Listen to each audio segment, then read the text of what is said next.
So, the following program is brought to you by Haymarket Books.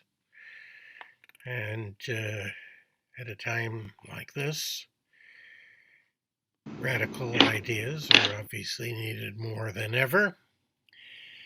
And Haymarket, as well as producing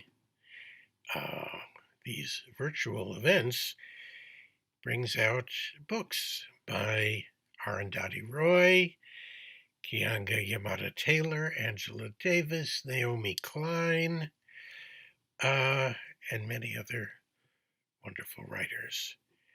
And if you're moved by any of the program that you're about to see, you can support the work of Haymarket by buying their books from their own website. And even better, you can join the Haymarket Book Club.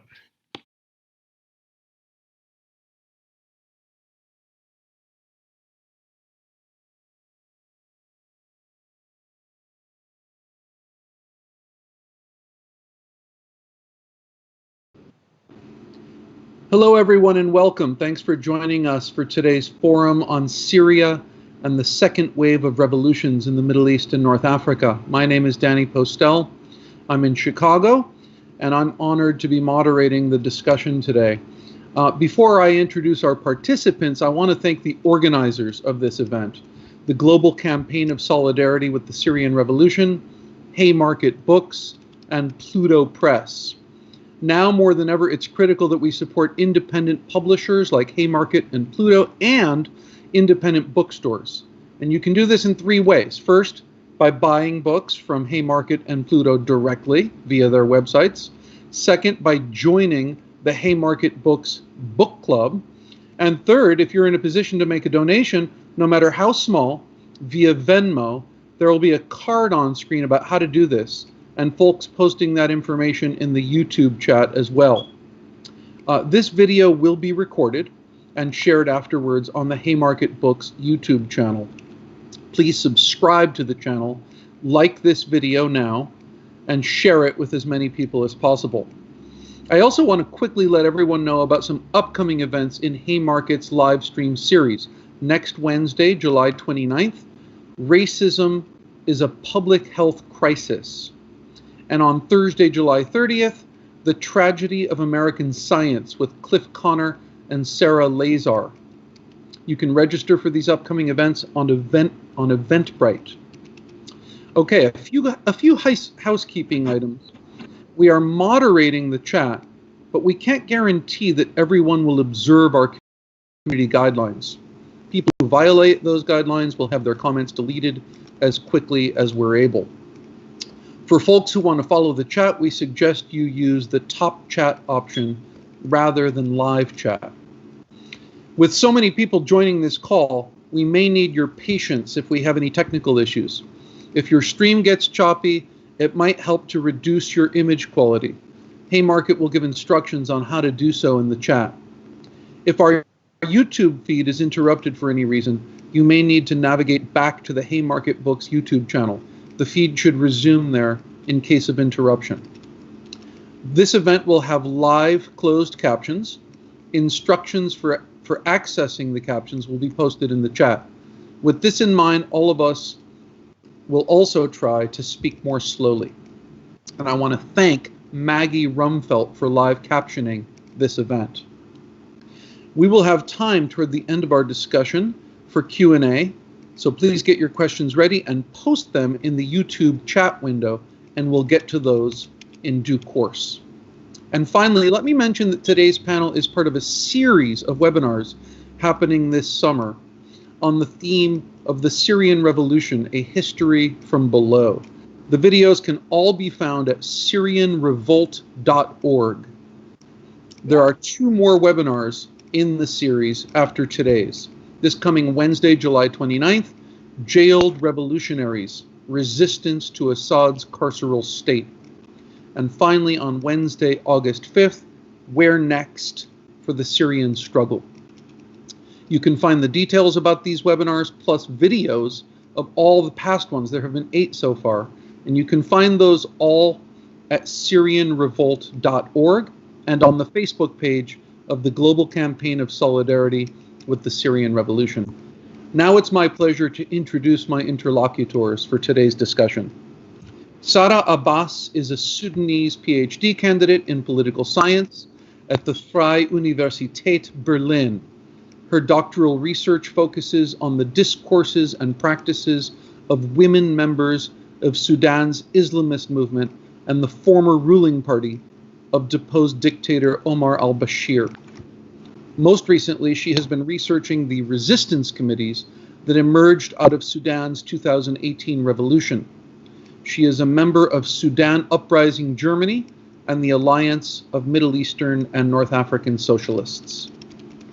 Gilbert Ashkar is Professor of Development Studies and International Relations at SOAS, University of London. His many books include Morbid Symptoms, Relapse in the Arab Uprising, The People Want, a Radical Exploration of the Arab Uprising, Marxism, Orientalism, Cosmopolitanism, The Arabs and the Holocaust, the Arab-Israeli War of Narratives, Perilous Power, the Middle East and U.S. Foreign Policy with Noam Chomsky, and The Clash of Barbarisms, the Making of the New World Disorder. Joseph Daher is a Swiss Syrian activist and academic.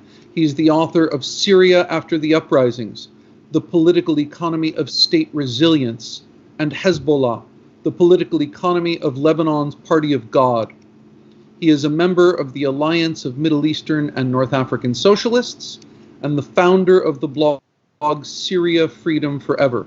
He teaches at the University of Lausanne and is part of the Wartime and Post-Conflict in Syria project at the European University Institute in Florence. So welcome to all three of you. It's very exciting to be in dialogue with you today. Let me start with something, Gilbert, that you wrote recently in an essay. You described what you called the second revolutionary shockwave that started in December 2018 with the Sudanese uprising, followed since February 2019 by the Algerian uprising, and since last October by massive social and political protests in Iraq and in Lebanon. Sudan, Algeria, Iraq, and Lebanon, you write, have been boiling since then, while all other countries of the region are on the brink of explosion. All other countries of the region are on the brink of explosion. This picture that you paint, Gilbert, flies directly in the face of the narrative so pervasive in Western capitals amongst so-called realists, policymakers, pundits, and the media class, and even in certain quarters of the left. The narrative that the Arab Spring was a complete failure, or at best an illusion, a fever dream from which the world soon awoke. Order has been restored, the dictators and monarchs are back in charge, and the world can keep on doing business with them. Talk about how that narrative emerged and why it's wrong in your view. Yes, thank you. Thank you, Danny. Hello to everybody. And I also thank the organizers. And I thank you, Danny, for moderating this session. Well, with regard to the issue that you just raised, I think it's pretty clear to any observer of the region that since what was called the Arab Spring in 2011, this region has been very profoundly destabilized. And it has been since then in a state of tension, including, of course, as we know, three countries in the midst of war, of conflict, armed conflict, which are Syria, our main topic, or the main topic of the series of discussions, of webinars, Yemen, of course, and Libya. But all other countries have seen a lot of social protests, some of them, economic difficulties, social economic difficulties, putting a strain on the kind of situation you have, and the repressive measures of governments to try, I mean, in some of the cases, to try to prevent social explosion. So all this is related to the key issue, which is why did you have what was called the Arab Spring? You know, was it just some kind of seasonal explosion with no future? And there you have, of course, many people who may have portrayed it as such, or as a failure, as you said. The question is, I mean, or the issue, the key point is that a failure, the failure of a revolution or a first phase in a revolutionary process doesn't mean that the issues that led to this explosion, the social explosion, have been solved. Far from it, actually. Often that means that not only these issues are still there, but they are worsening. They are worse than what they were before, if only because of the conditions created by the social explosion itself.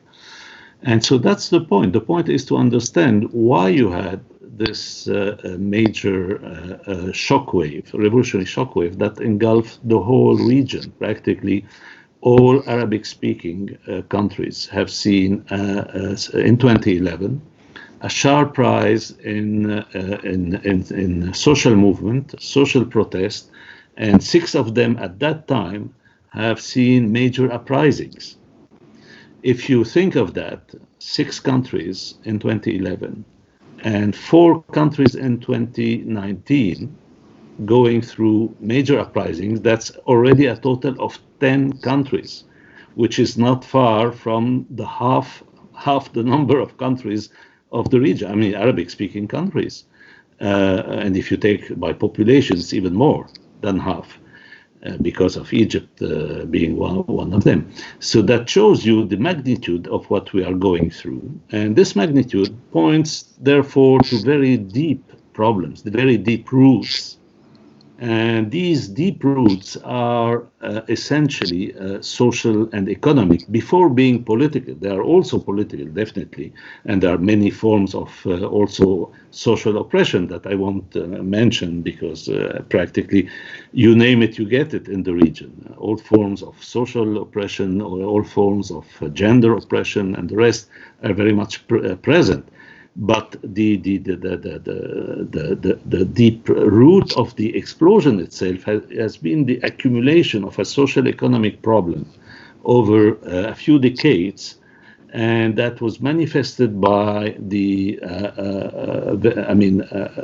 very slow rate of economic growth, hardly matching the demographic changes in the region, and translating into major social problems, the most obvious of which was, and still is, and more than ever, youth unemployment.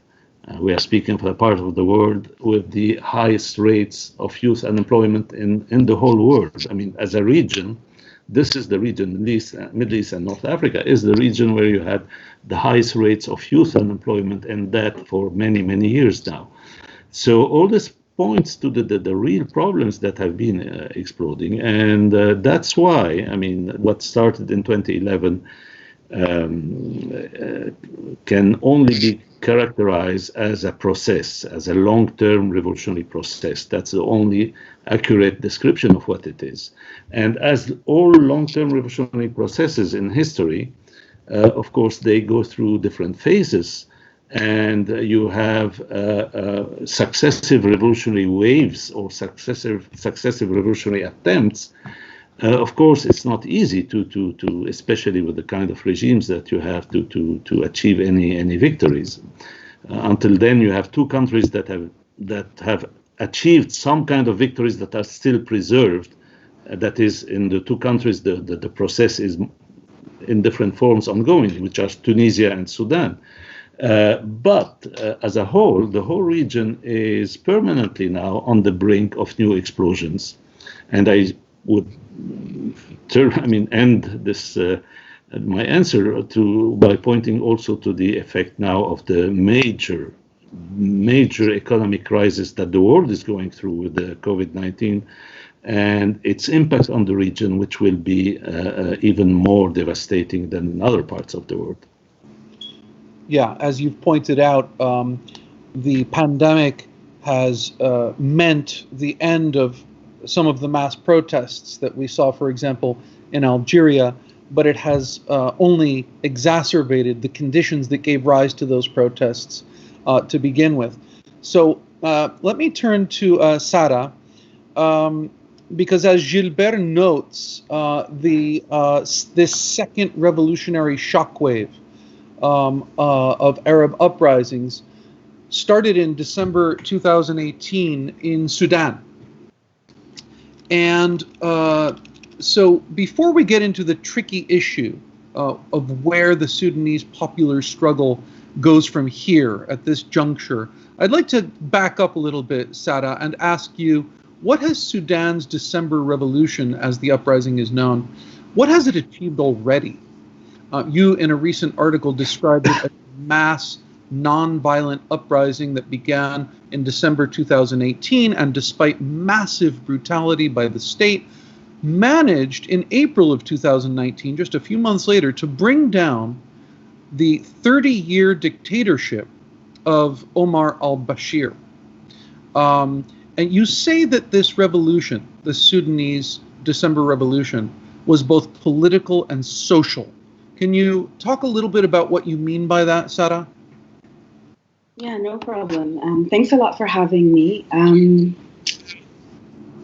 In Sudan, I think it's important to make the distinction early, in the sense that when we're speaking about where the struggle is at, we look both at the first wave of uprisings in 2010, 2011, 2012, within the with the so-called Arab Spring.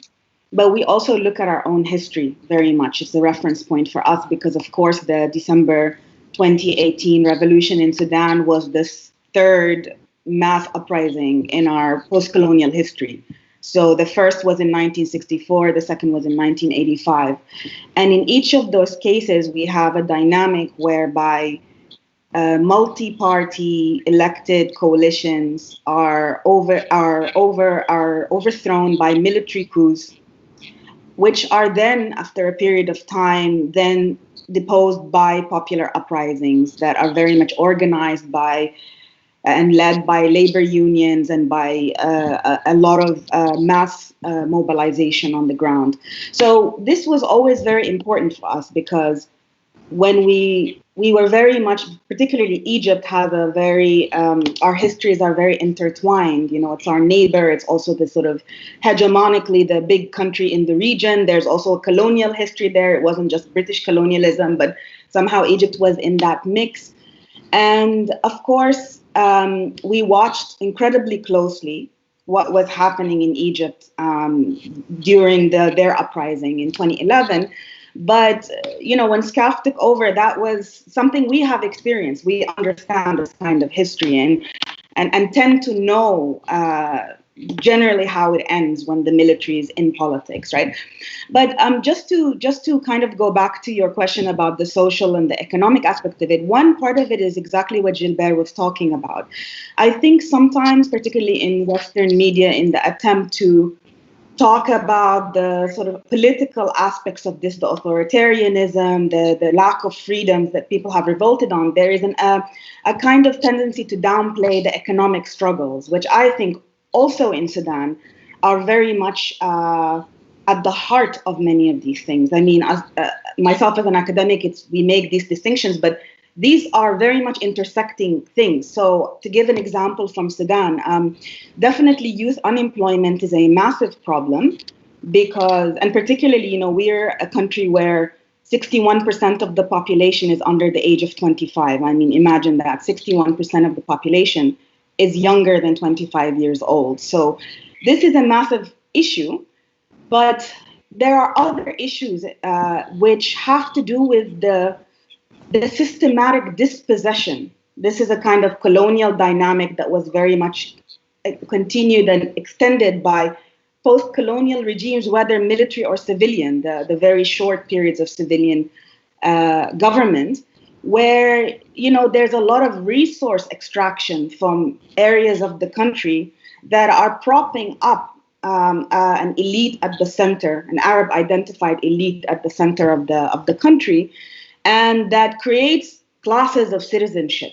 And these have very particular, strong racial constructions, but also economic implications, right? So if you come from Darfur, a lot of our post-colonial economies relied on these cash crops that the British had cultivated, where we, whether it's sesame seeds or gum arabic from Western Sudan, whether it's cotton from the agricultural areas.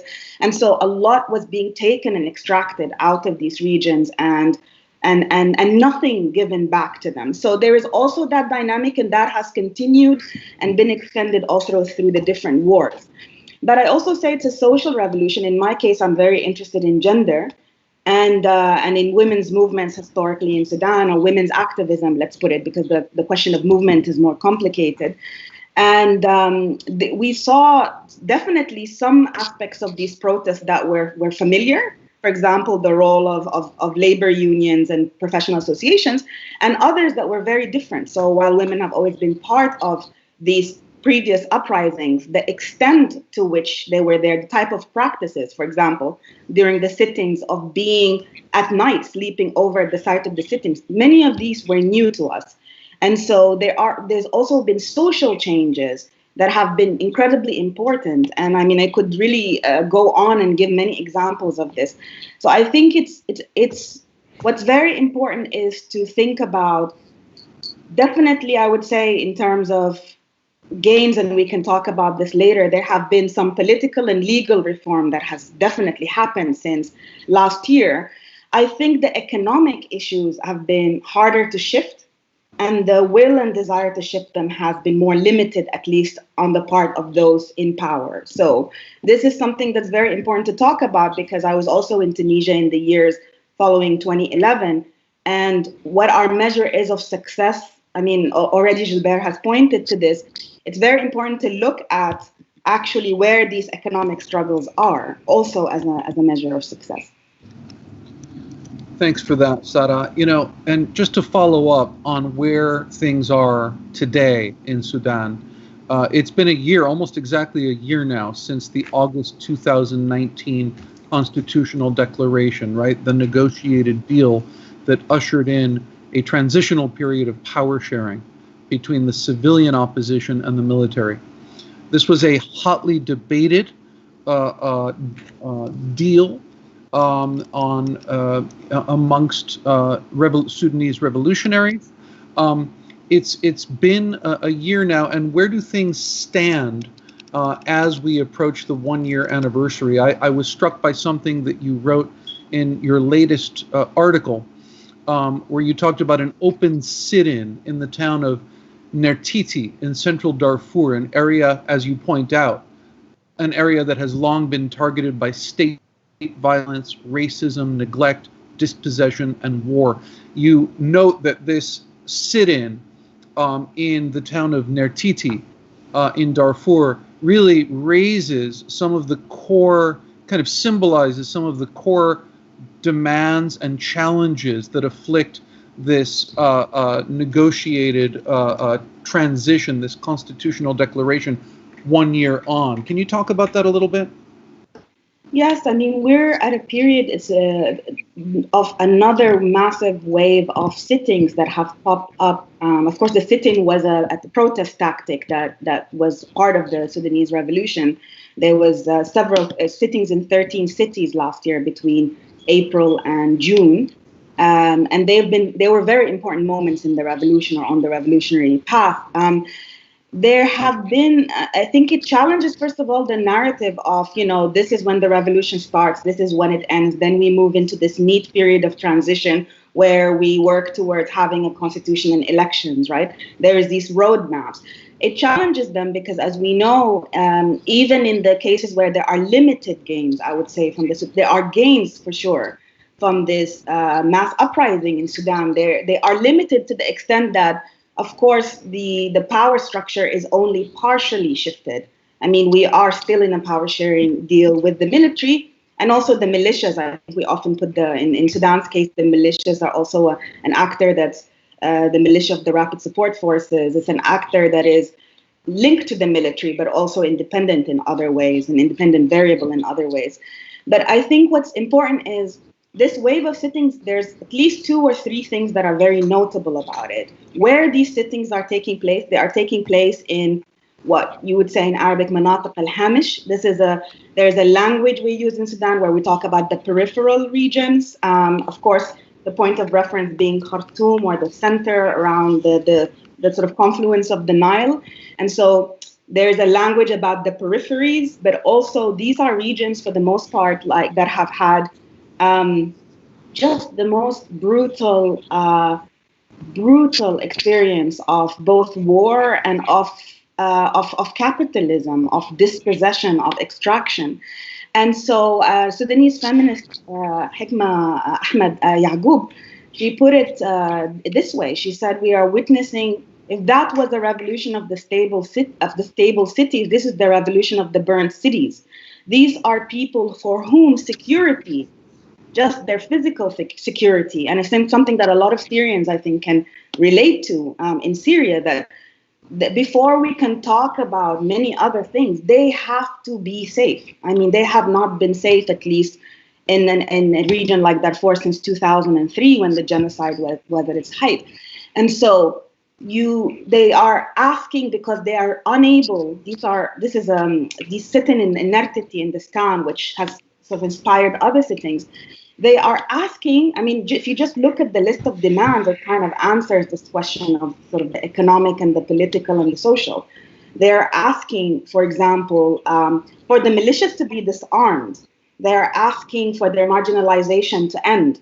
They are asking for safety to be able to farm and to be able to herd. The regions around it are rural. They are asking for the mining operations in the area to be brought under the control of the government. And so they are asking for safety, but they're also asking for an end to the continuation of their second-class citizenship, right? And so they are not putting it in, these are political demands and these are social demands. But it highlights this issue of, yes, we've made a lot of gains, but vast areas of the country continue to not see changes. And they are rising up against that. And this is incredibly important. Has there been progress? Have there been things? Of course. And as Muslin and Neil, an activist within the revolution, a young activist, has put it, there have been gains despite the deal with the military, despite this controversial deal. One of them being that, we've dismantled the public order laws, which were a way of the regime controlled people.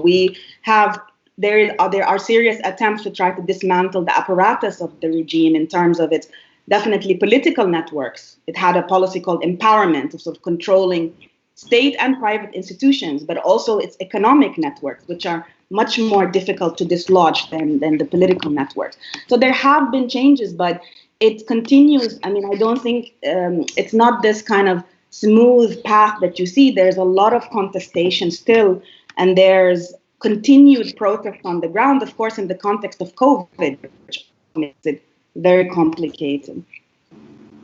Gilbert, as someone who has written recently about Sudan yourself, do you want to add anything to Sarah's observations?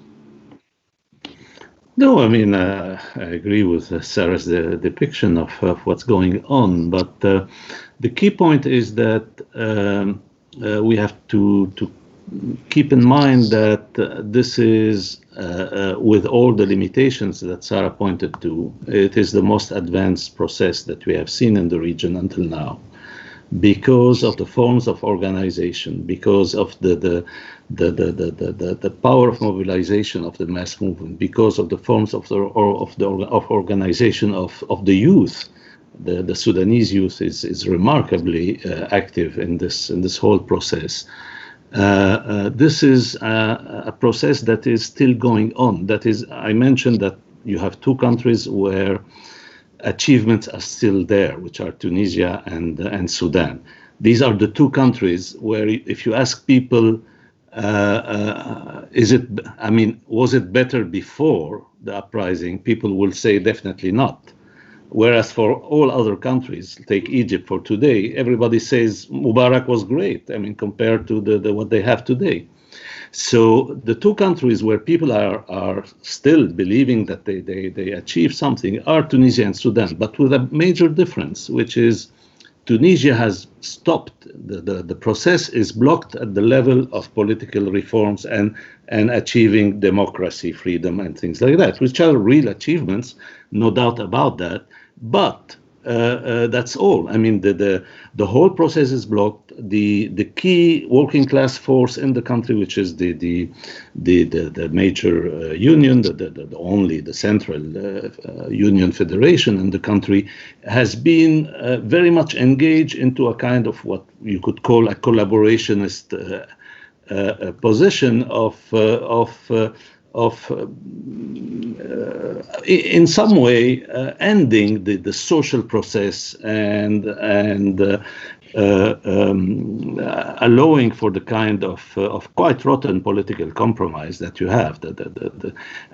They achieve democracy, but the kind of democracy they have is not exactly very inspiring. I would say it resembles those rotten democracies that we have in a country like Lebanon, for instance, or other places. So in Sudan, the issue is different because the process is still there, even in its deep social economic character. That is, the pressure is still there, and an organized pressure. And of course, the compromise that was achieved between the military and let's say the popular movement, put it that way, is something that can't last. That is, it's a kind of transitional period. You have de facto two countervailing powers in Sudan. One are the military, and the other is the popular movement in some way, which was exerting pressure. And caught between the two, you have this government with the Prime Minister Hamdouk at the head. And this can't last forever. Eventually, one of the two will have to get rid of the other, and that's the key point. But crucially, the mass movement is organized. The youth is organized. The unions, the kind of professional association framework is still there. There are attempts by the military, by the security forces to dismantle all that by various tricks, but the impetus is still here. And we have seen recently, Sarah pointed to the periphery, but even centrally, there have been also big mobilizations very recently, the pressure is there, the demand of the people, the movement, that to go forward, to go beyond, and even to implement part of the things that were agreed with the military, which have not yet been implemented. Well, this leads to my next question, which is this second wave of uprisings across the region. You've suggested, Gilbert, and Sarah kind of pointed to this in an earlier comment, that there is a sense in which this second wave is not just a repeat or an extension of the first wave of uprisings beginning in December 2010 and into 2011, but rather that it has the advantage several years later that it can learn and has learned, right, from the errors, not only the achievements, but the errors that many of those, the first wave of uprisings encountered. So, for example, you say, Gilbert, you write that in Egypt, there were huge illusions about the military among the population of Egypt, culminating in the 2013 coup that brought General Sisi, or Field Marshal Sisi, to power. But you write, these illusions were not reiterated in Sudan or Algeria in 2019. On the contrary, the popular movements in these two countries have been acutely aware that the military constitute the central pillar of the regime that they wish to get rid of. It was clear, you write elsewhere, it was clear that the changes at the highest levels of the Egyptian state after 2011 had not altered the foundations of the regime, so that the dictatorship returned with a vengeance 3 years later. This made the popular movements in Algeria and Sudan wary. They continued to protest vigorously after their presidents were ousted, demanding a civilian government with full executive powers. So my question for both you and Sara and Joe is, was this actually a case of revolutionary learning, or what some scholars call social movement learning, in which Sudanese and Algerian activists saw what happened in Egypt and consciously steered clear of the pitfalls in those two cases? Or rather, was this to do more with the peculiarity of Egypt, the much discussed reverence in Egypt for the institution of the military that goes deep in the Egyptian popular imagination, culture, even consciousness? How would you respond to that, Gilbert? Well, there is definitely a learning curve in social movements, in revolutionary processes. It is a learning curve, and people can see. Of course, there are different political conditions. One major political condition, which is anyhow also a qualitative difference between the first wave of 2011 and the second wave of 2019, is that in the first wave, almost in all theaters, the Muslim Brotherhood, or any equivalent of the Muslim Brotherhood, were very much involved in trying to hijack the uprisings and revolutionary processes.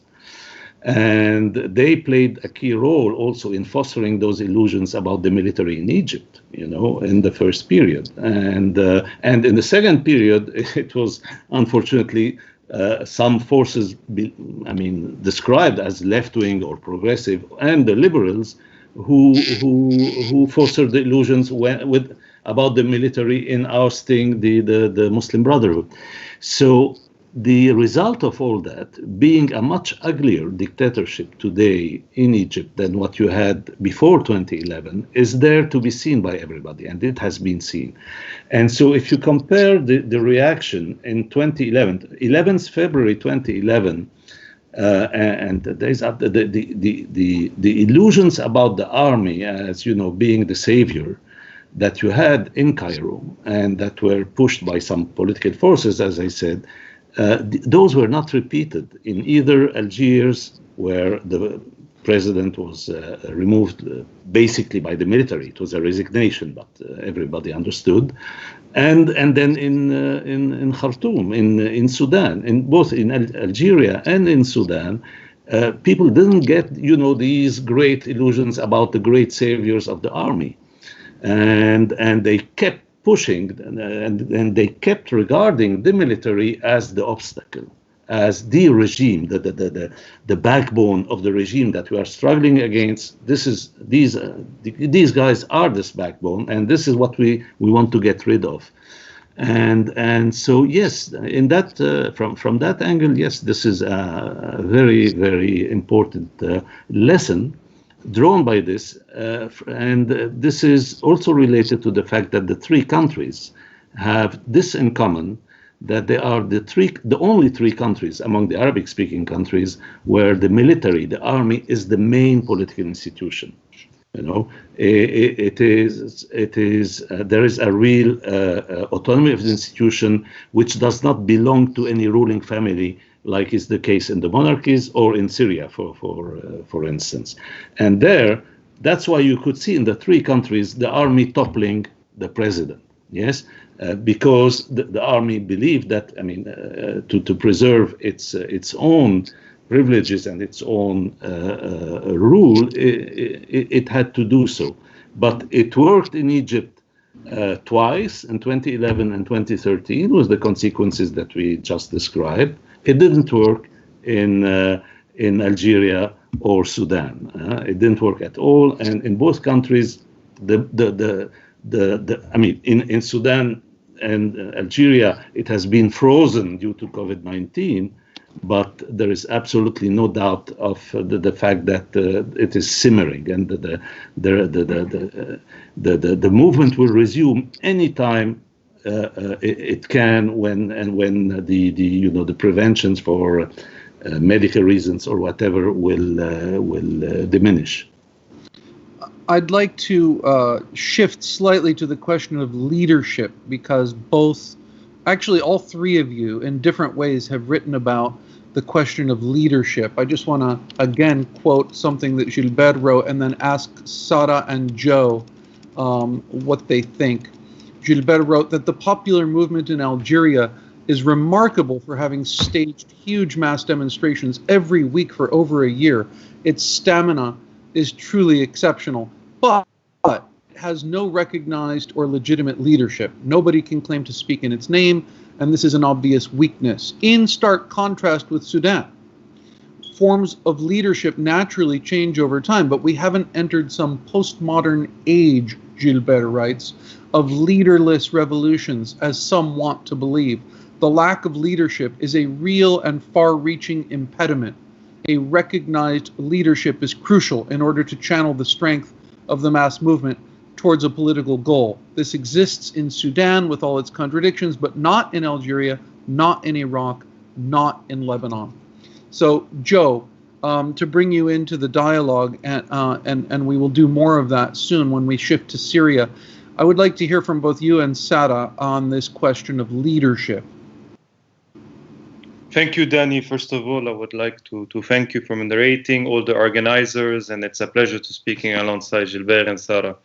No, definitely I agree, and I written something going into the same direction, that the lack of leadership. And obviously when we speak about the leadership, it shouldn't be into an elitist way.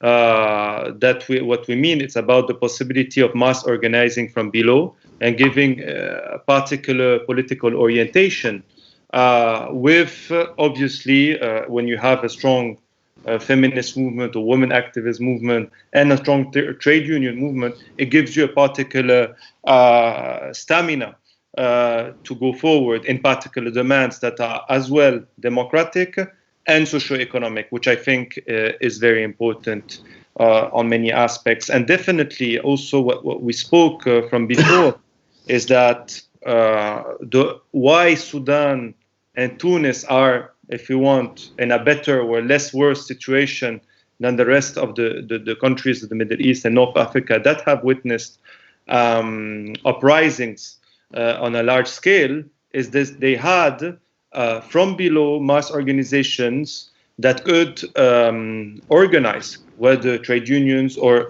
feminists in both cases. So I think it's a key issue today. And actually, if you see that it's a question that goes further than only the Middle East and North Africa, the question of a political orientation, a leadership, that to some extent to have a protest movement is not enough. We have to give a political orientation. A particular leadership has to structure this movement and structure the demands to create a form, if you want, a form of dual power to challenge the centers of power. And this, again, is not a debate limited to the Middle East and North Africa. It's something that we are witnessing, I think, throughout the world.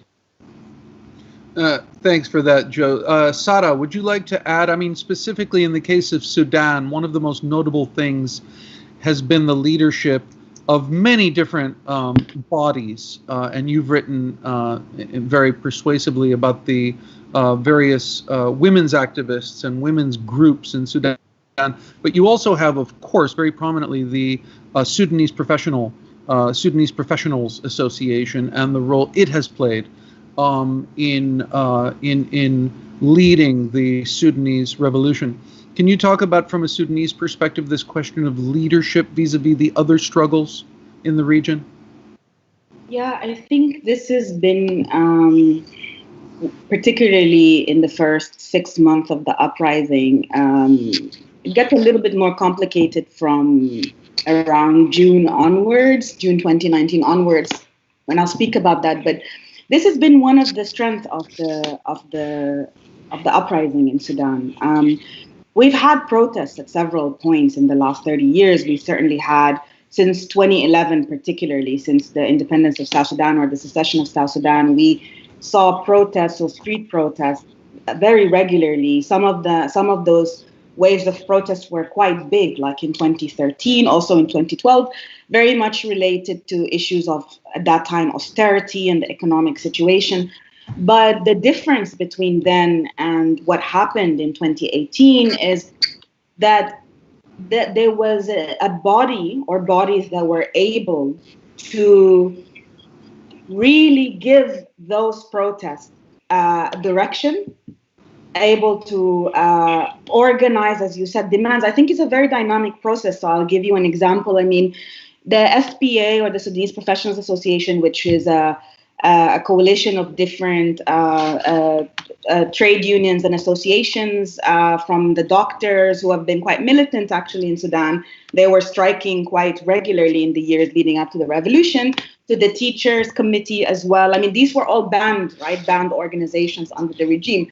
The main thing that the SPA had been working on in the years right prior to the uprising was the issue of the minimum wage, or the issue of raising the minimum wage.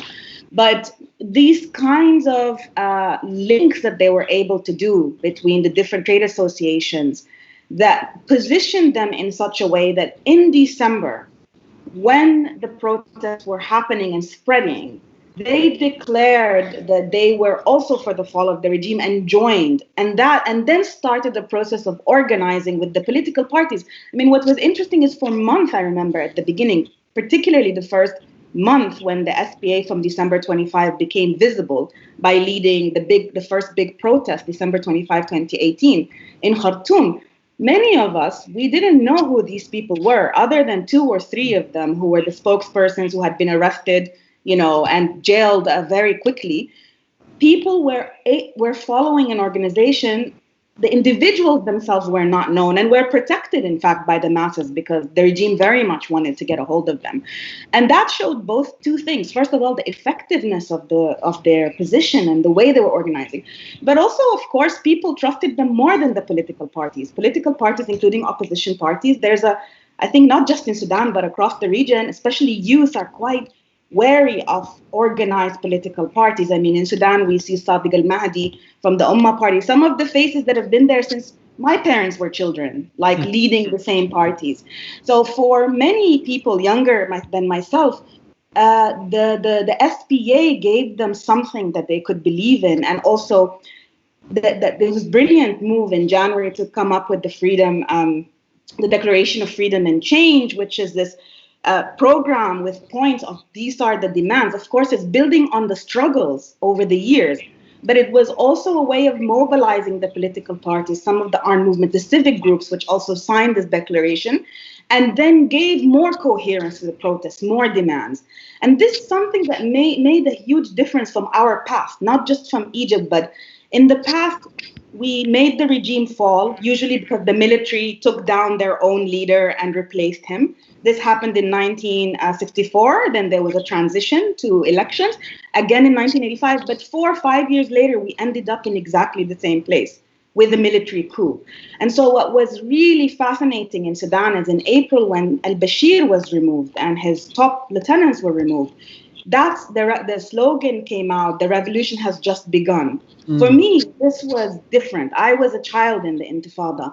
This was different. We had lost, and we wanted a change in the governance structure, not just in the regime. And so this organizing, particularly with the resistance committees, I think the SPA gets a lot of attention, but the kind of bedrock of the resistance in Sudan are these neighborhood small committees, mainly composed of youth, that are the ones that when the regime shut down the internet in June and dispersed the sit-in, the SPA had been so reliant on Facebook to mobilize. The resistance committees were able to step in and organize people locally, and on June 30th to turn out massive amounts of people. And so I would say it's not either leaderless in the case of Sudan or completely one leader, but it's the ability to organize, connect, and shift leadership as needed to meet that phase of the struggle that is most interesting, I think, in that case. I think that's a really important point, that it's not a pure binary. It's not like having leadership the way the Sudanese struggle has in the form of the Sudanese Professionals Association. That doesn't exclude or preclude a more horizontal, grassroots, bottom-up structure, like in the form of these resistance committees. You actually have both. And what is the connection between them? How do the resistance committees relate or interface with the more traditional, not traditional leadership, but the more high visibility kind of, I don't want to say top down, but the Sudanese Professionals Association? For example, during the sit-in last year, there were field committees of the Forces for Freedom of Change, of which the SPA is the biggest, the most prominent, but also other political parties. So the Forces for Freedom and Change had field committees that worked with the resistance committees to organize protests, to prepare people for protests, to mobilize, to deal with the medical issues, because we had a lot of violence. And so, the doctors would, the shifts in terms of who's taking care of things. Since the revolution, if anything, since the deal, if anything, there's been a proliferation of both resistance committees, but different civic bodies, whether it's with women's groups or what we call like al-Iqsam al-Matlabiyya, like the demand-based organizations. For example, in the areas where mining is wreaking havoc in people's lives, they are very much working closely with the resistance committees, which are then a pressure force for these areas at the level of the FFC, the civilian component. There are times where they come out against the FFC. So they're not kind of extension branches of the Forces for Freedom of Change. If anything, that's where the movement is, in the sense that they're very focused, for example, on the issue of justice, of transitional justice, and they've managed. It's not always convenient for the government for this issue to be front and center, but they haven't let that issue disappear. So they go out in protest to make demands on the government, but they also coordinate with the government. For example, with COVID, they're the ones that are doing a lot of the work on the ground in the absence of a health structure, really, that can deal with this crisis. So it's a very dynamic relationship that they have, but they cannot really, the FFC cannot really do anything if they try to, without the resistance committees being on board, without the neighborhood committees being on board, without a lot of the civic bodies being on board. The labor union, the union movement has also, the labor field has also been growing and expanding in this process of trying to rebuild the labor movements in Sudan. And so I think it's a very dynamic process, but I think without this horizontal grassroots structures, I think, the FFC is dominated by what we know traditionally, the elites, in a way, the professional elites. But these are the bodies that keep them accountable, I would say, to the revolutionary demands. I think that's really fascinating and inspiring, frankly. So I want to turn to Syria now, and I would like to get your thoughts, Joe and Gilbert. It seems to me, correct me if you have a different reading, but it seems to me that we're in a somewhat paradoxical situation, in the sense that Assad has declared victory. Even regional states that were allied with the Syrian opposition, like Turkey, have moved on to other battles, for example, against the Kurds, the PYD. So the Syrian conflict is effectively over, militarily speaking, and yet we still see protests in different parts of the country. In Sweida, for example, which, for those who don't know, is a predominantly Druze province, supposedly religious and ethnic minorities like the Druze are supposed to be big supporters of the Assad regime, but here in the Druze stronghold of Sweida, there have been protests in the last few weeks with slogans. People are chanting slogans like "Syria belongs to us, not to the Assad family," and "Long live Syria, down with Bashar al-Assad." So there have also been protests in Daraa, where the Syrian uprising began in March 2011, and rural areas around Damascus. It almost feels reminiscent of that first phase of the Syrian struggle before its militarization. Similar slogan, we're hearing similar slogans, and we're seeing very similar conditions. So here's my question: is Syria, in a sense, back to square one, or is it somewhere else? Joe, rather than merely celebrating the eruption of these protests, as many people do, you recently wrote something sobering. You wrote, "These conditions do not automatically translate into political opportunities, particularly after more than 9 years of a destructive and murderous war, the absence of a structured, independent, democratic, and inclusive Syrian political opposition, which could appeal to the poorer classes, has made it difficult for various sectors of the population to unite and challenge the regime anew and on a national scale. Can you elaborate on that, Joe? Yeah, of course. No, what is the thing is definitely after more than 9 years of war, the Syrian regime is nearly in control of 70% of the territory. Nearly 13 million Syrians, around to 20 million in the whole of Syria. You have one sector that is outside of the country of the Assad regime, which is in the hand of the Syrian Democratic Forces, and the other parts are with Turkey, Turkish allied forces, and Hayat Tahrir al-Sham, so a jihadist coalition. Maybe I should remind people that the socio-economic situation is absolutely catastrophic in Syria. Before the COVID, level of poverty were above already 85%. Now it's most probably over. The Syrian pound has been losing continuously since October, but since the beginning of the uprising, its value. So high inflation. And as Syria has become a very important importer of products from outside, you can imagine that the prices have exploded. So even though the regime has been able to reach a form of, has been able to survive, and we should remind everyone this was mostly because, and primarily and mostly because of the foreign assistance given by Iran, Russia, and other political actors such as Hezbollah and other militias from Iraq, and that the Syrian regime has been trying to impose a form of hegemony in the areas that came back into its control. For example, some areas of Damascus province, you've spoken about Daraa, I will come back to it, and other areas, Aleppo, etc. This is, however, facing a lot of problems because the regime is lacking its means to reimpose this the use of various networks, a total form of hegemony, which creates a continuous instability. And actually, rising criticism has not been, limited to opposition people, but have been increasing among what we call, I don't think it's the right term, but we can use it today, loyalist communities, especially in the coast, but Damascus, Aleppo, etc.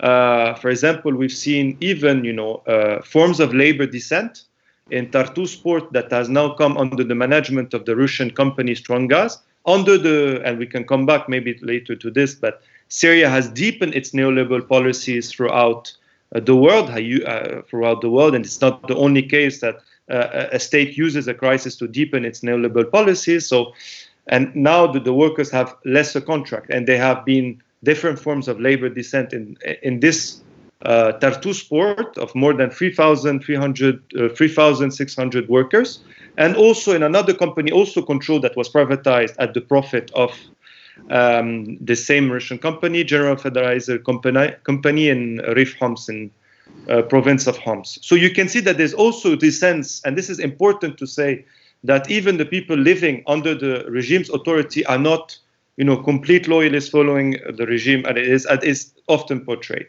When it comes to Sweida and Daraa, I would a bit nuance what you said, Danny, about Sweida, because Sweida has witnessed demonstrations nearly since the first day of the uprising. Actually, Sweida was one of the first cities to come in solidarity with Daraa, having placards in solidarity with Daraa and elsewhere. And in Sweida, which is very interesting, stayed officially under the authority of the regime throughout the uprising or the war.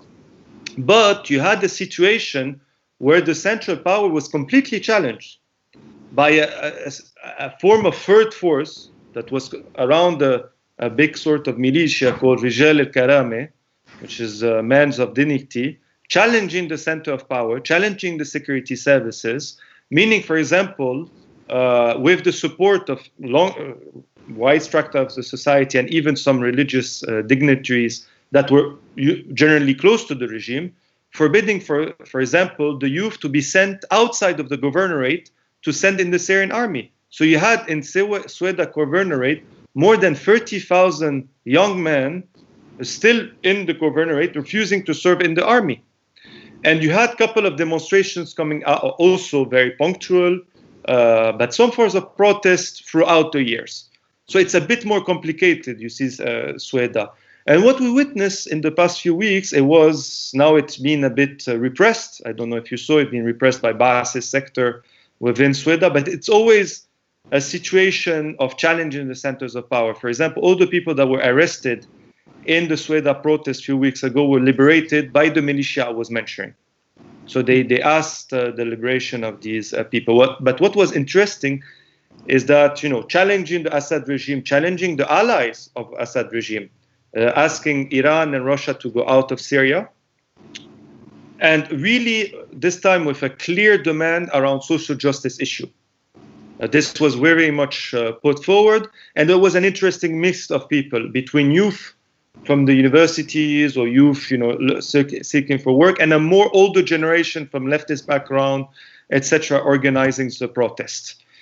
When it comes to Daraa, maybe people should know that Daraa just came back under the regime's control in 2018 in the so-called reconciliation agreement.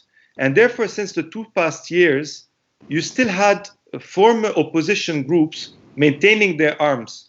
And you had, a lot of killing of security forces from the regime by these groups, and not constant form of balance, but forms of clashes that occurred in Daraa in the past 2 years. And attempts of the regime to really control completely Daraa, etc. And so it's a mix, again, of people not being satisfied by the way the so-called reconciliation agreement was made, because public services did not come back, insecurity continued, arrests continued where they should not have been, and accompanied, again, with socio-economic demands. The last issue was also there was protest in Jaramana. Jaramana is very interesting because it's in Damascus province, very close to the capital, and linked historically to Sweida. But during the war, the city that was during the whole war, under the control of the regime, saw its population pass from around 200,000 people to nearly 1 million, because you had people from other sectors of Damascus province leaving areas that were bombed, and people that were historically linked to Sweida. And you had also protests over there. So you can see, and I will conclude in this, that yes, and unfortunately the thing is the protests are not linked to each other. There's no coordination between them. They might be solidarity in words with placards, particular placards, but there's nothing to unify them. And today the opposition in exile is very much, what term should I use, discredited, to speak politely, and cannot reach wider sections of the population, while lacking any kind of power on the ground or reaches to the ground. Gilbert, would you like to add anything to that picture that Joe has painted?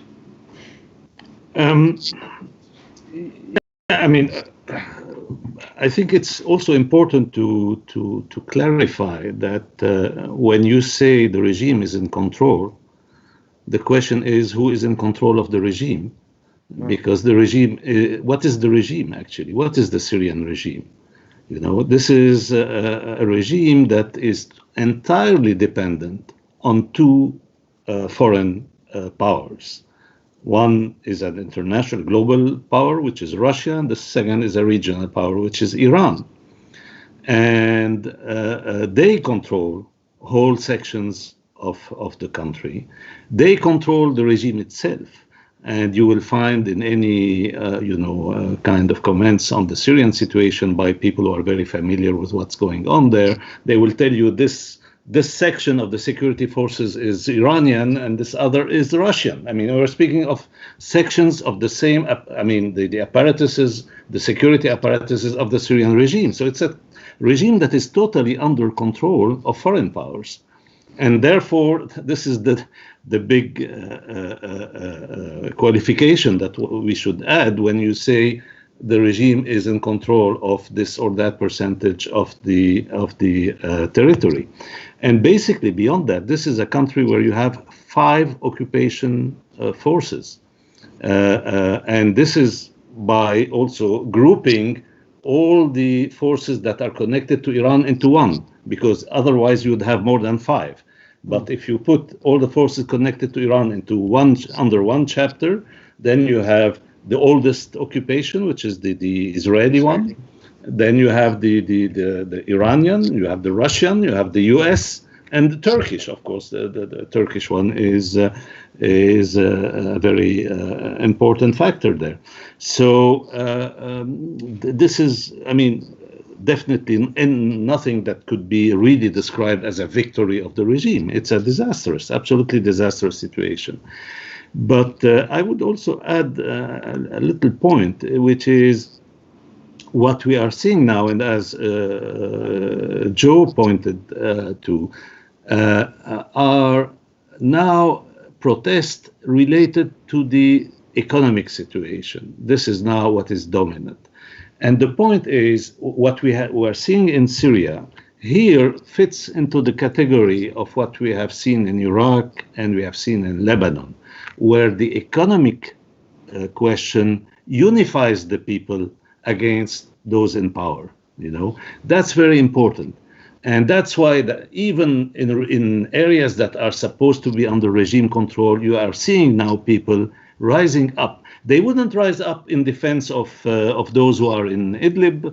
They wouldn't rise up because they support the opposition. Not at all. It's completely discredited. I mean, the opposition in exile, as Joe said. But they are rising up for their own interests.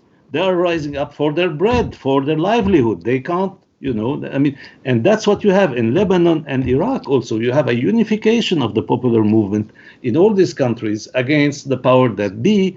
It happens that Iran plays a major role in the 3 countries. But those movements are not against Iran alone. They are against Iran and the United States and the Saudi Kingdom and everybody. They are against everything. And one of their slogans is in Lebanon, you know, the famous slogan of all of them means all of them, kullun yani kullun in Arabic, which is very indicative of that. So it's putting the things horizontally, I mean, as a horizontal solidarity against those, I mean, from below against those at the top. And that also points to the one of the shortcomings of the Syrian uprising at the start, which was the failure of putting such demands, and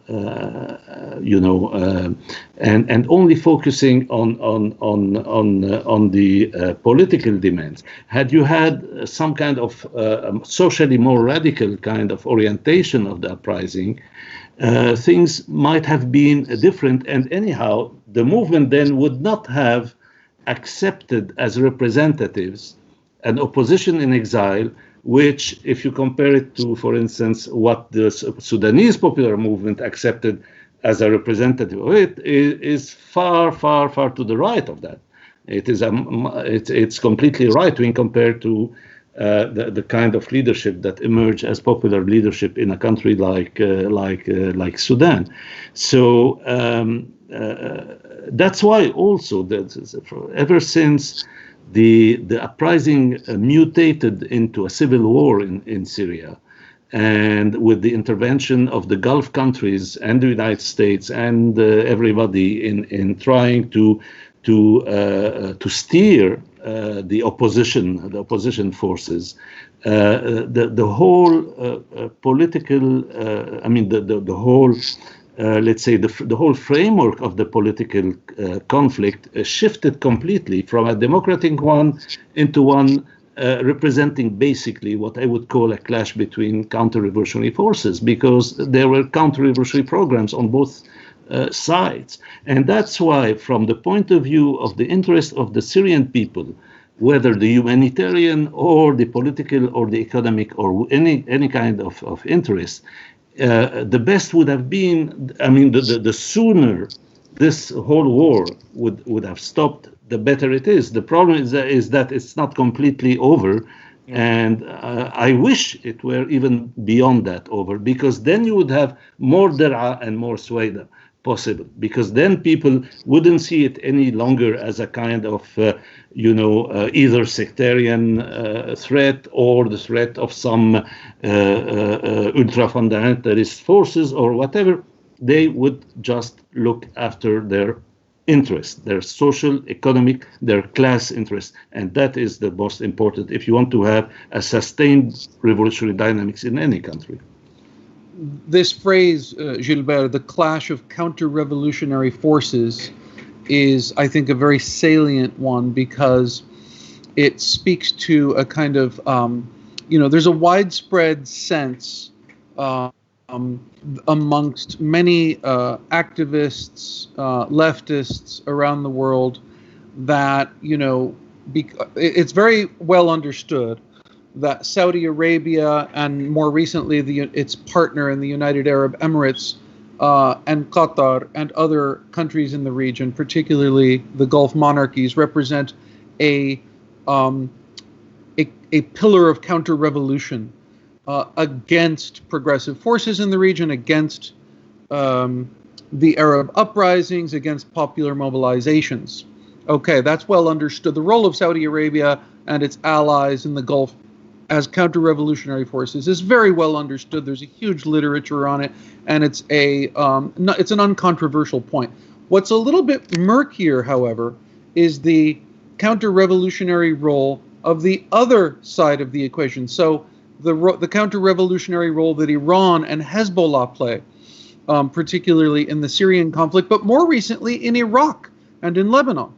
So, in the minds of many activists, leftists, anti-imperialists in the West, because Saudi Arabia is clearly understood as a counter-revolutionary force, and because Iran is Saudi Arabia's competitor, because Iran and Saudi Arabia have a regional rivalry or a Cold War in the region, it's somehow believed that Iran represents an axis of resistance along with its allies in Hezbollah.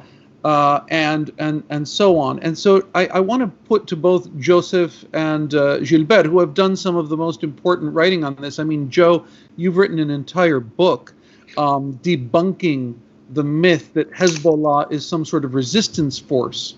It presents a critique of what you call the political economy of Lebanon's Party of God. Can the two of you address this mythology that somehow what you have in the region is a battle between the counter-revolutionary forces of Saudi Arabia on the one hand and its allies, and then on the other hand, this axis of resistance in the form of Syria, Iran, and Hezbollah on the other? Can you talk about what's wrong with that perception? Let's start with Joe.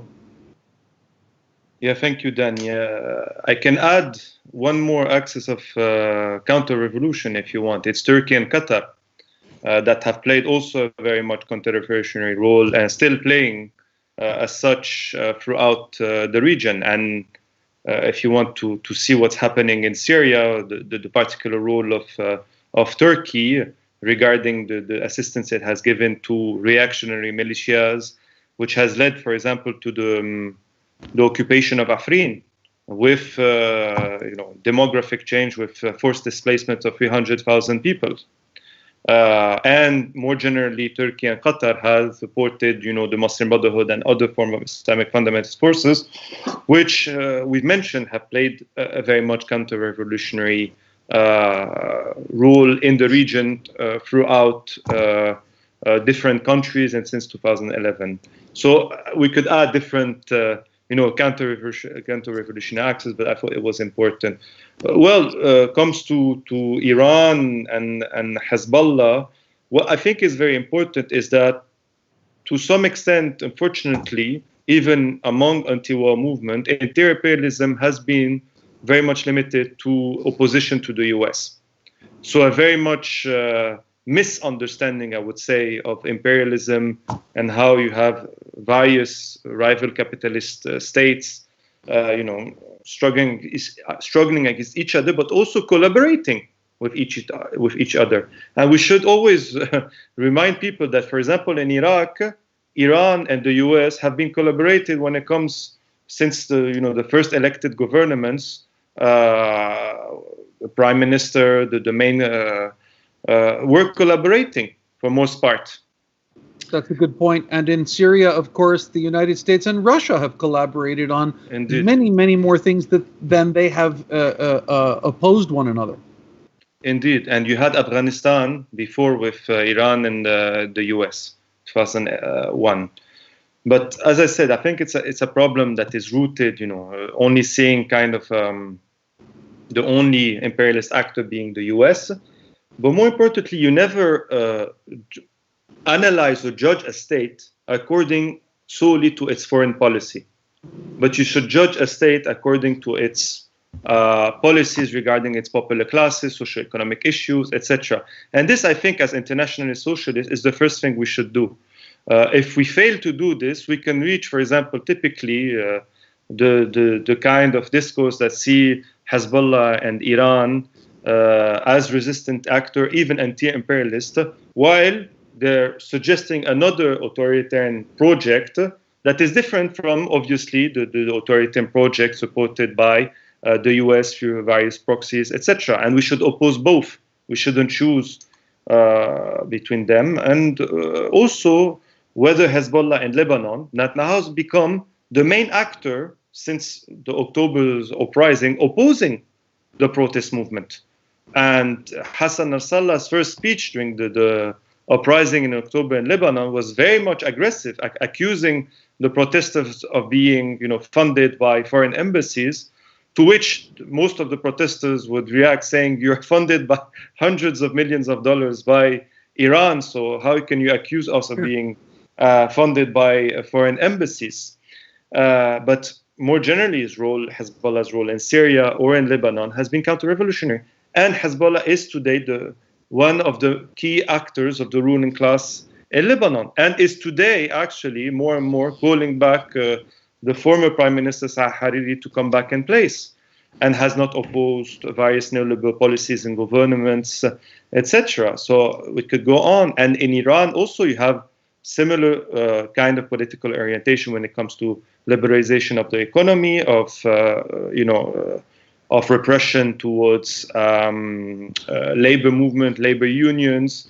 So again, it's not about choosing this kind of various axes of country, I would say, but again, always having our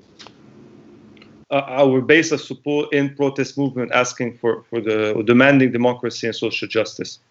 So would you agree that although Iran and Saudi Arabia are at odds with one another and are engaged in a war of position in terms of the geopolitics of the region, despite this, this battle between Iran and Saudi Arabia, they both have counter-revolutionary agendas, and there's a sense in which they are dual counter-revolutionary forces in the region? Indeed. Yes, definitely. Gilbert, did you want to add anything to that? Well, it's a vast topic, so yes, we can add. Starting by adding that before the regional configuration, you have also the global one, and the same people who believe that Iran is a anti-imperialist progressive force usually believe that Russia is.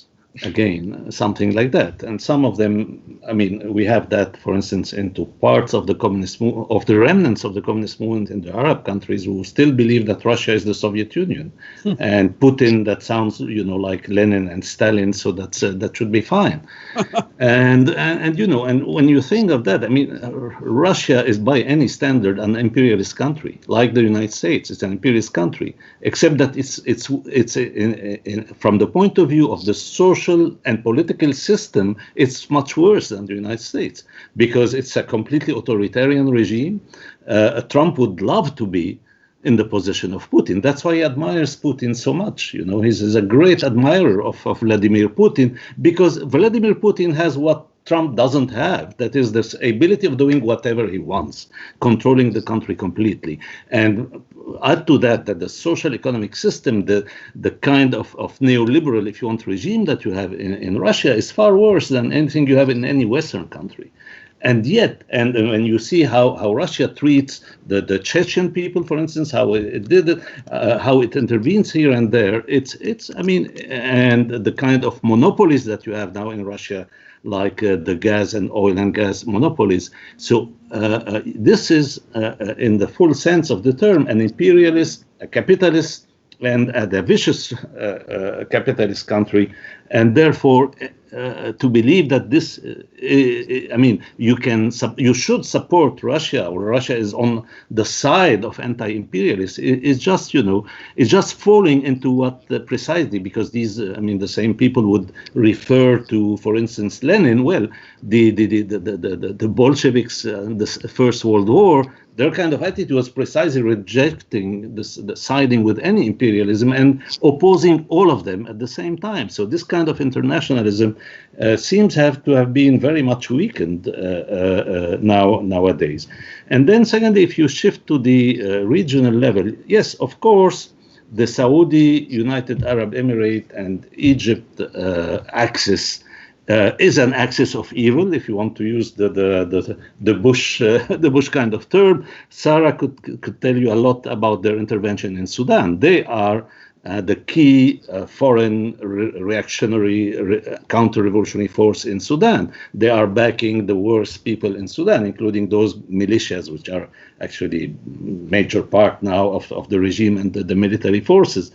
But the same, for instance, can converge with Russia, and as is the case in Libya, where Russia and Egypt and the United Arab Emirates are intervening militarily on the same side in backing the same Haftar kind of, I mean, the Haftar forces in Libya. And finally, yes, I mean, just imagine this, Danny, a party that is called the Party of God, right? Hezbollah. And yeah, and that regards as its main model and completely supports and is very narrowly linked to the only theocratic state in the world, if you accept the Vatican. The Vatican is a mini state where the Pope is elected by his peers. Well, in Iran, which is a real state, the supreme guide is elected by his peers, and that's the supreme authority in the country, right? And so this is the only real theocracy in today's world. It's a viciously neoliberal kind of regime. So from whichever angle you take it, to believe that this is something that is on the left is just, mind-boggling. I mean, you just, how can anyone who is really on the left see in that something that, now the fact that they clash with Israel and the United States is one thing. The fact that they are progressive is a completely different thing. The classical historical example was when fascist Italy attacked Ethiopia. Okay, so I mean, as an anti-imperialist, you would stand with the Ethiopian people, with even the Ethiopian state, against the fascist Italian invasion. But doesn't mean that you support Haile Selassie, one of the most reactionary, slave-owning kind of regimes that you had at the time. So the point is here. You can stand with I mean, I have absolutely no problem standing with Hezbollah against an Israeli intervention in Lebanon. I have no problem standing with Iran against U.S. aggression. This is normal. But at the same time, I have absolutely no illusion about what these forces represent on the social and political level, and the fact that from the class point of view, if you want, they are part of the enemy. They are not part of the revolutionary camp. And that was seen very clearly in the recent uprising in Lebanon, the same for the Iran-linked forces in Iraq, where these forces indeed came out very strongly against the protest movement and even tried to physically repress it. It's not only speeches; it's physical attempts at physical repression with people killed in Iraq. A lot of people killed in Iraq, not in Lebanon, but in Lebanon you had physical violence. So we have to keep that in mind. And again, what does it mean to be a revolutionary and all that if such basic things you can't see? Why are you on the left? Are you on the left just because you are against Washington and therefore you support anything that is against Washington, or are you against Washington because you are for democracy, social justice, etc.? If the second, then you have to be against all enemies of democracy and social justice, not only Washington. Washington being a major one of them, but not the only one. And just to underscore your point about Russia, Gilbert, and its allegiances, Vanessa Ghezari of The Intercept has noted that the Mueller report highlights, this is quote, highlights Russia's relationship with the UAE and with these Gulf states, which has been long-standing and has involved a lot of economic and business exchange, as well as a sort of common idea about the importance of autocratic rulers in the world and how they should be supported, and questioning any kind of dissident movements that come up against them. So I mean, she says, I think these countries have really made common cause with each other. And so when you see that, like in the case of the Seychelles meeting, it's a clear line from Russia to the UAE to the Trump administration. Yeah, they have in common. Sorry. No, just Danny, Sarah wanted to jump in before on the... Please, okay. Sarah. Yeah, I just wanted to go back to Iran because when we mentioned the uprisings or this wave of uprisings in the Arab world, of course, we're speaking about the Arab world, but we've been talking about the Iranian regime, but not so much the fact that around the same time of the uprising in Iraq, there was also a mass uprising in Iran. I think this is very, very important because we tend to talk about Iran often as the regime. I mean, it's a powerful regime. It obviously has its hands in many different places. But first of all, the economic situation, this is something that across the Arab region, which of course, I have a friend who has also pointed out that we keep saying Arab Spring, but of course, it's not just Arabs in this region. I mean, there's a lot of other groups that have also been part of these uprisings. But Iran as well, the economic situation is terrible. The repression has been terrible. I remember when the uprising happened there, I think within a few days, about 800 people have been killed by the regime. There are still people that are on death row for participating in these protests. But there is much, much obviously more in common between many of the Iranian masses and these other countries where the Iranian regime is intervening and actually both economically and politically playing a role in exploiting them, as in Syria, than they have with the regimes themselves. So this is incredibly important, I think, and it's something that we really should talk about. I often think, in the Sudanese case as well, if I focus my gaze at the level of what the formal political structures are doing, it looks much worse than if I look at these movements and what they're saying and what they're asking. And I think this is incredibly important. In the case of Sudan, I mean, Iran, it's very far from us, but of course it has also in the early years of our regime, it was a source of inspiration for the Inqaz regime, as we call it in Sudan, al-Bashir and Hassan al-Turabi at the time. They also gave material support. But there's many parallels also at the level of movements and the kind of diversity in the country. But I think also if we look to Ethiopia, also in recent years, this is a neighboring country of ours, in recent weeks, there's been also very big protests. And a lot of them, again, we have this issue of the form of neoliberal governance, the kinds of people I think there's something very much going on where there's a palpable sense of people are fed up with the economic inequality, with the inability to sustain their lives, with the lack of action, and with the neoliberal policies. So even our own government, right? We keep saying this is the popular forces. Yes, definitely they're better. The civilian components of this government are much better than many in the other region, but the government is still having a neoliberal bent. And so also one of the questions I have, and I want to ask about these revolutionary movements, is there is also the issue of things that we share, for example, debt, the mass debt burden that we are dealing with, which means that groups like the IMF and the Western countries as well. I mean, in our case, and I think this is the case also in Turkey, in Egypt, in Libya, the European Union is in many ways, you could also say, a counter-revolutionary force, in the sense that through the development agendas and so forth, there is cooperation on this issue of externalized borders, which means that in our case, for example, the Janjaweed RSF militia could never have been that powerful without the kind of concrete support to this border policies that the EU has done and collaborated with the al-Bashir regime to carry out in the region. This is in Libya, in Egypt, in Turkey, in many different places. And I think this is also something that many of these countries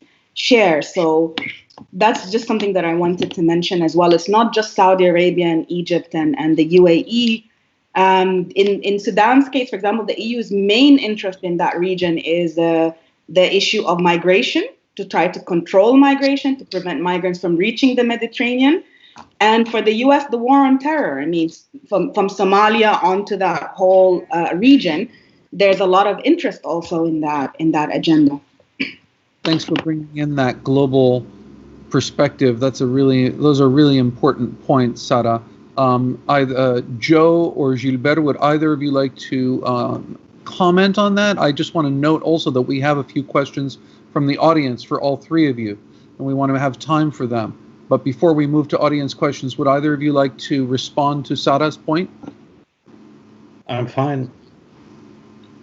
No, I totally agree. And I think actually you have a lot of European Union countries that really want to go back to the situation pre-2011 with a new Gaddafi.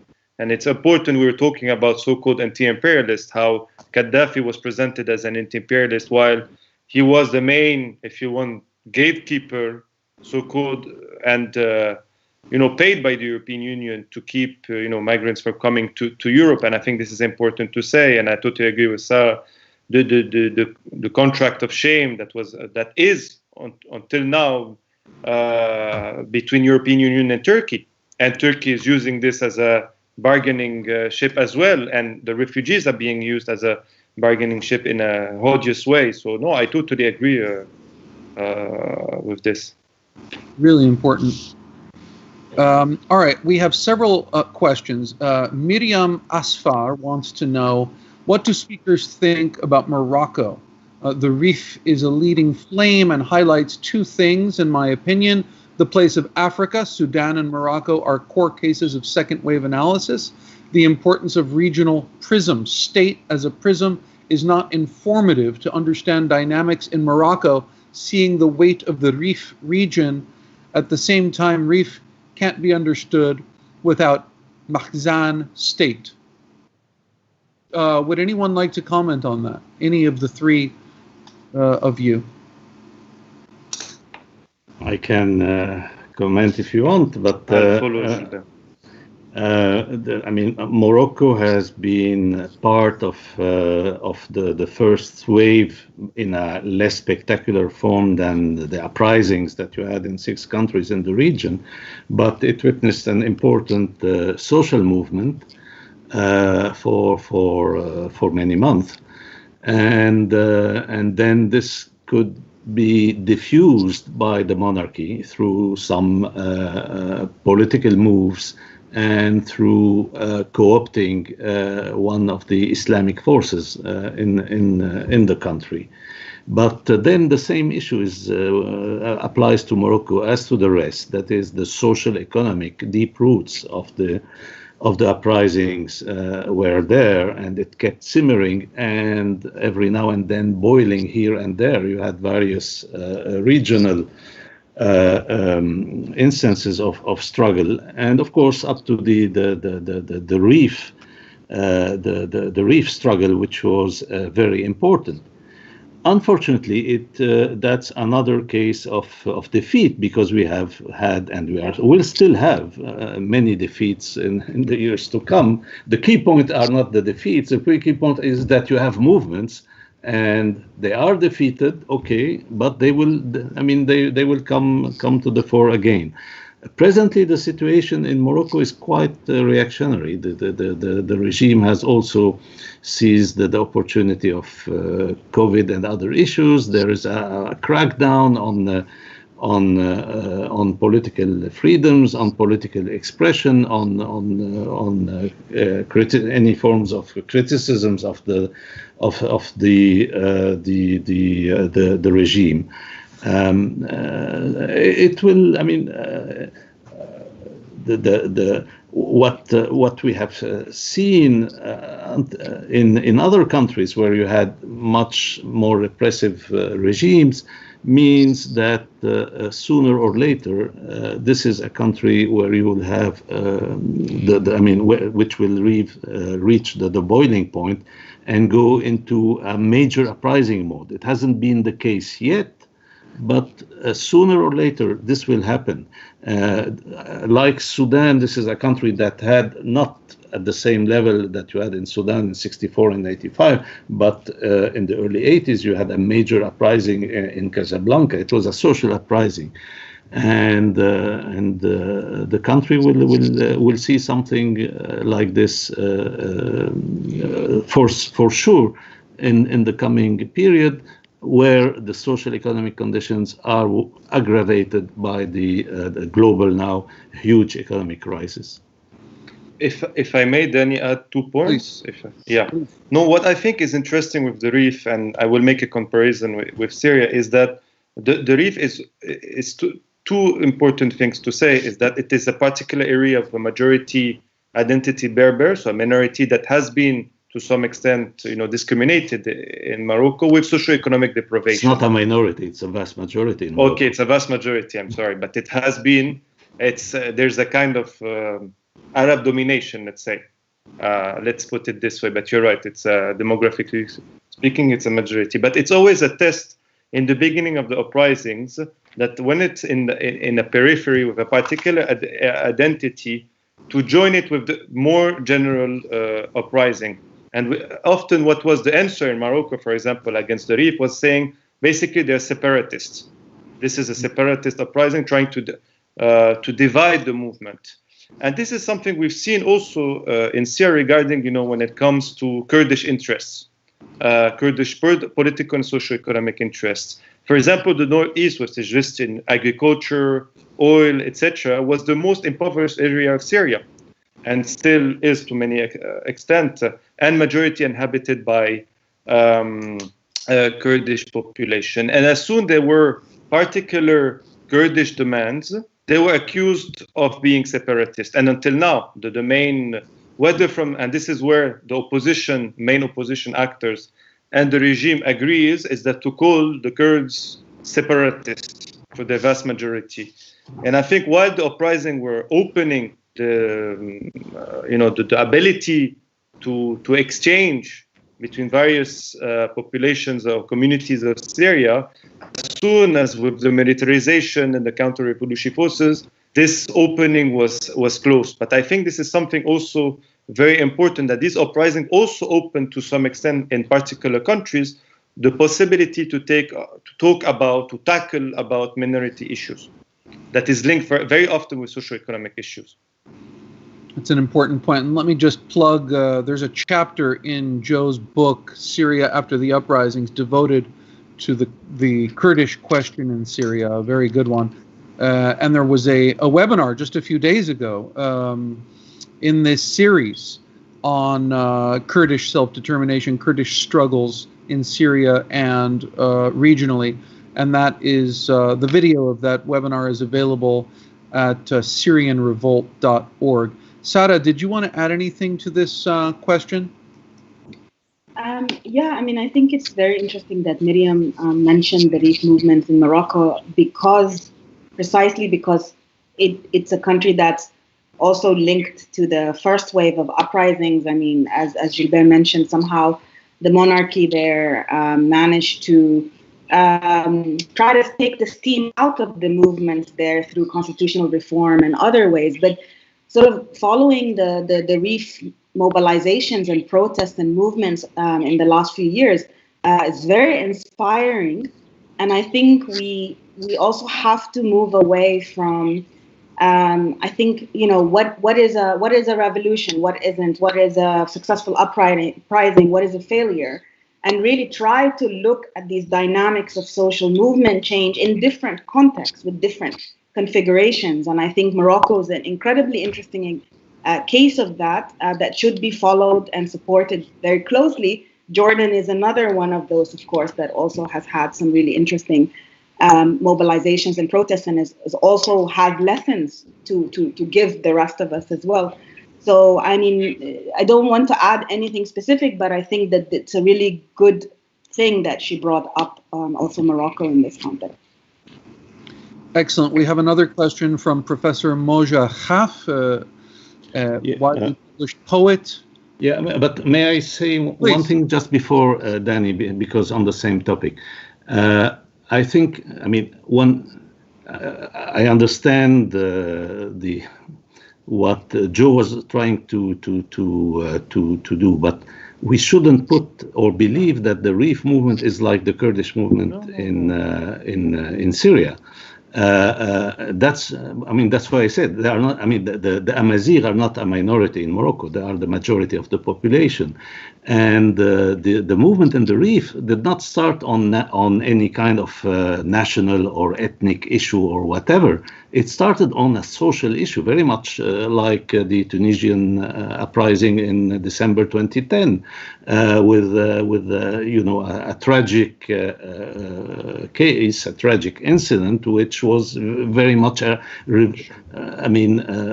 revealing the socio-economic oppression that you have in the country. So I just wanted to, because someone listening to us might believe that these are similar kind of regional autonomist or national movement, as the case of the Kurds, actually. Joe, did you want to respond to that? No, I agreed. I think it's interesting just to put forward that there are particular identity issues that we bring forward, but thus I'm not in contradiction. Just wanted to make parallel, but I totally agree with Gilbert said. Okay, we have a question from Moja Khaf, poet and activist. She says, I would suggest that perhaps the Syrian revolution in 2011 had an emerging female leadership that was pushed aside by counter-revolutionary forces. Would anyone care to comment? I specifically have in mind two women from early 2011 who had brought together large numbers of local coordinating committees into two of the four earliest coalitions of LCCs. Joe, would you like to take that one? Yes, definitely. In the leadership of the LCC, you had half women. Half of the leadership, were women, and including Ghazan Zaytoune, and one of the other kind of coordination committees. You had Soher Atasi. So you had different, definitely, women playing a key role within, different committee coordination committees and local coordination committees and others. This is for certain, and it's not to what I mentioned in the beginning of the need of a strong women movement. It's not to deny that in Syria we haven't witnessed a strong participation of women from below, especially in the two first years of the uprising in various areas of Syria. This was the case, but it wasn't an independent mass women movement because of the various difficulties that were facing Syria, and increasingly, obviously, the militarization and the rise of various Islamic fundamentalist forces and extremist forces, but also within opposition representation actors in exile, such as the Syrian National Council or the Itilaf, pushing out women's representation, or even undermining women's rights, etc. So it's not only actors on the ground, but it was also the political opposition in exile that completely put aside, because of their collaboration, notably with the Muslim Brotherhood, but all the conservative actors completely put aside women's representation and women's rights. Sara, would you like to add anything to that or respond to Moja Khaf's question?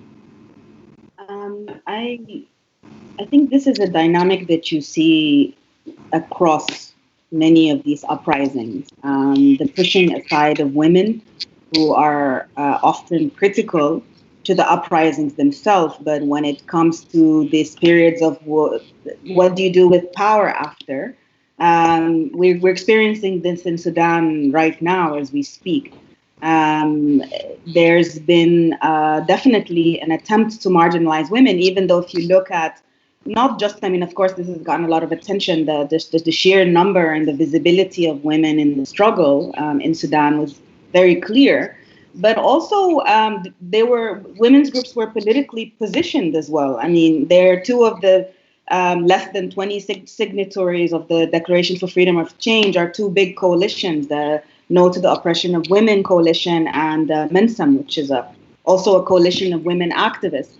You have the Sudanese Women's Union, which is a very, it's been repressed by different dictatorships, but it has a very old history. And you have a proliferation of organizing by women also since. And yet, we see, for example, the peace process being carried out at the moment towards it's supposed to be towards its conclusions. And it's a very old style politics. It's not revolutionary politics where, you make a space for women with no intersectional lens whatsoever to give women's opinions. صوت المرأة, يصير to woman's voice as if it's one.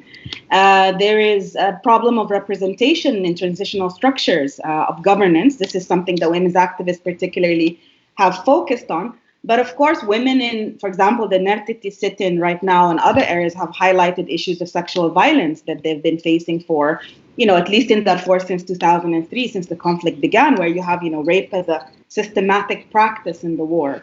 And it's a battle, and that kind of leads me to one very important lesson, which is you can have a lot of women's participation and so forth. I think one of my comrades said, it's when women are not there that we should be noting it, not when they are there. That's an important point. But for me, it's really about the importance of a parallel, strong feminist movement, because you cannot assume that the general movement is going to position the interests of women in an intersectional way in these processes. And in fact, it's another struggle within the struggle. And so this is the case in Syria, it was the case in Egypt, it's the case in many of these. And we really need to network also on this and learn lessons also across borders on this issue as well. Indeed. We have a question from Argentina, from Professor Jodor Jalit at the 3rd of February State University in Buenos Aires. Thank you to the organizers, the moderator, and panelists. I would like to ask about the role of the diaspora in the uprising. Lebanese and Syrian diaspora institutions in Argentina continued to deny the socio-economic demands raised by the uprisings. Even when the gravity of the situation is recognized, the Lebanese rhetoric may take on a sectarian tone, while Syrians tend to blame external pressure. Can you comment on the role, if any, of diaspora for the uprisings, be it in Lebanon, Syria, or Sudan? And that's, I'm glad that we have this question, because Sara, I was going to ask you about that earlier in the discussion, because you are involved, for example, in an organization that I believe is called Sudan Uprising Germany.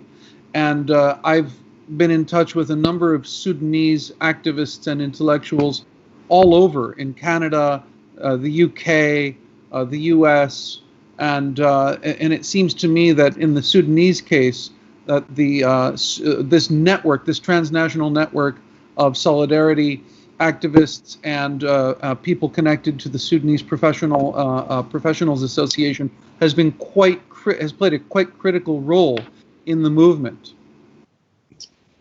Yeah, the diaspora has been very much an actor, I think, in the Sudanese revolution. I mean, it mobilized also very early. I mean, it also goes back to the prior to the revolution. I mean, we've had successive waves of migration and displacement starting from the early 90s after the al-Bashir coup, where people were mass fired from public institutions and replaced. Some of those have left, but of course, the main migration has been because of the war, the conflict issues, and the economic collapse as well. And the diaspora, so a lot of the Sudanese diaspora is already quite politicized, and that helped. But what also helped was organizing. Again, I mean, you have organizations like both, for example, some of the Darfurian armed movements who have extensions in the outside through these populations that are in France and elsewhere. But you also have the SPA has branches in different places. You have an extension of organizing between the inside and the outside. And I would say this has also been critical, particularly during the height of the protests, not just because the diaspora, especially in the first month when there was no media visibility in the international media or the Arab media, actually it wasn't being taken very seriously what was happening in Sudan. I mean, it was the diaspora that was pushing to get information out, but to also get resources into the country, particularly to treat the injured, for example, and so forth. I think the diaspora's role at the moment is more complicated in some ways, in the sense that, for example, if I think of the US, where my family went into exile in the early 90s, that's the diaspora that I'm most from, even though I live in Germany. There is also some of the neoliberal ideas coming into the idea of technocracy and what is it that this professional new government that is not corrupt going to do? They're also coming through us as well. But I think, groups like the one I'm involved in here, it's been very important to also support the revolution from the outside. I mean, us having spoken about how important it is to counter the counter revolution, which is coming from different parts of the world. We also have a role to play in those countries and to kind of keep that momentum going. And so this is, for example, what we try to do here by really trying to both support the more revolutionary parts of the movement there, but also to challenge some of the discourse about the neutrality of the European Union in the Sudanese case and so forth. Gilbert, as someone who was born in the Lebanese diaspora in Senegal, would you like to comment on this question from Argentina? I think the importance of the diaspora's role is proportional to the degree of freedoms that you have in the country. And that's why the role of diasporas have been much bigger in the case of countries like Sudan and Syria than in the case of Lebanon. In Lebanon, you have a very large diaspora, but to say that it played a key role in the uprising would be exaggerated. I mean, it tried to link up because, you have generations of diaspora, but those with ongoing links with the country try to link up with, or part of the people try to link up with the movement. You had the same splits among the people outside that than you had inside, but that's very limited when you compare with Syria and Sudan.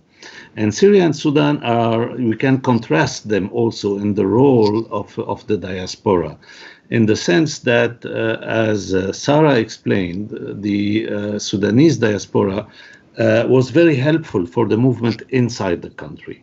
It was at the service, if you want, of the movement inside the country. At some point, for instance, when the regime tried to suppress the internet and the communications tools of the movement within Sudan, knowing that, for instance, for the SPA, the internet was a very important tool in its political organization. Well, the diaspora stepped in and helped in that regard. Whereas in Syria, what happened is that the political opposition in exile ended up, how to say, proclaiming itself as the representative of the uprising, and that was connected to the weakness of organization inside the country. Big difference with Sudan. And that role proved fatal, actually, to the Syrian revolution. So here we have a major difference. I think diasporas can play a very useful role, but provided the movement inside the country is organized as